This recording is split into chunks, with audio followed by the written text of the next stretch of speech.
Okay, so let us apply. So ito yung problem. Given is the area in the first quadrant bounded by x square is equal to 8y. The line y less 2 is equal to 0 and the y-axis. What is the volume when this area is revolved about the line y less 2 is equal to 0? Okay? So, kailangan lang nating i-plot yung graph, no? So, ano bang itsura nun? Pag ganito ang itsura nun. Yan.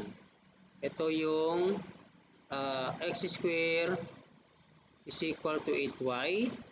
And then yung y less 2 is equal to 0. Ito yon. Y less 2 is equal to 0. And then yung y-axis natin ay yung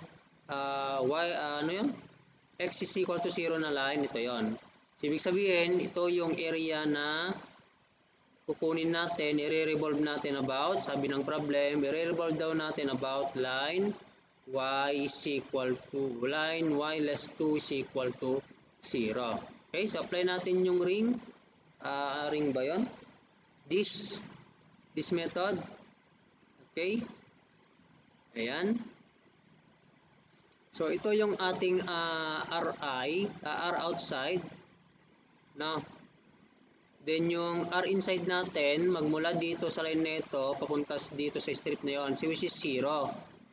Okay, which is 0, pagmula dyan. Okay.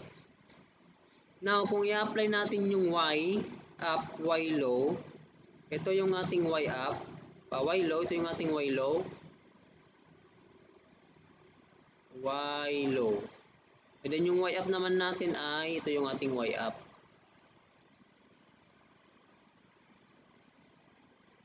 Okay? Wherein ang y up natin is equal to, ano to? 2 no? Y is equal to 2. 2. Ano naman yung y low natin? Ang y low natin is, ito o yun o. Ipakita natin maigi. Ayan. Exaggerate natin. Ayan. Ito yung y low natin, no? Y low. Ito yung y low. Which is equal to ito, ano to? This is y up. Ito yon minus ito, y low. Ito yung ating R outside. Yan. Okay.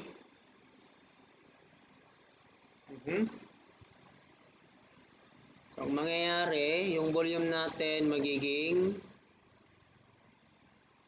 volume is equal to integral na integral ng RO square less RI square.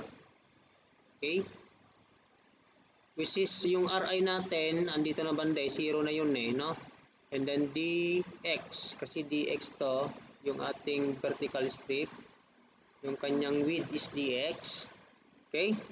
So it will become ang RO natin is square ito. So y up plus y low ito. Okay, yung y up natin is 2. Then yung y low natin, ano ba yung y low natin? Yung y low natin ay, ang y low natin is, ito yon, magiging y is equal to x square over 8. So, lagay natin dito. So, x square over 8. Then, square pa natin plus 0. 0 to. Okay, kasi yung inside natin, kasi ano siya kung i-rotate natin dito, parang magiging ano siya, magiging ganyan siya. Wala siyang butas sa gitna, di ba? I-rotate natin, magiging ganito. Yan. Ito yung axis of rotation. Magiging buo. Okay? Magiging buo. Wala siyang butas. Kaya yung RI natin ay 0. Limit natin, lagyan natin dito dx from x1 to x2. Okay, wherein yung x1 natin, siyempre dito tayo mag-start. Okay, ito yung ating x1. Yung x2 naman natin hanggang dito.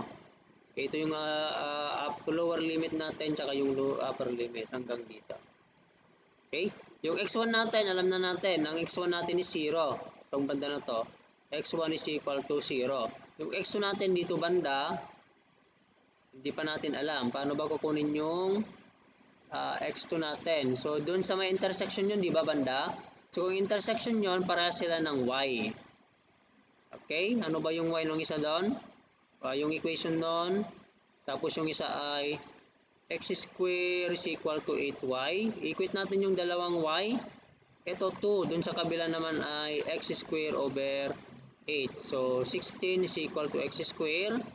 So, x is equal to plus minus 4. Of course, first quadrant yung kukunin natin, kaya yung positive 4 yung ilalagay. So, magiging area ngayon yan, a volume is equal to pi integral ng from 0 to 4. So, 2 less x square over 8 square, then dx. Huwag na natin ilagay yung 0. So, this is equal to 26.81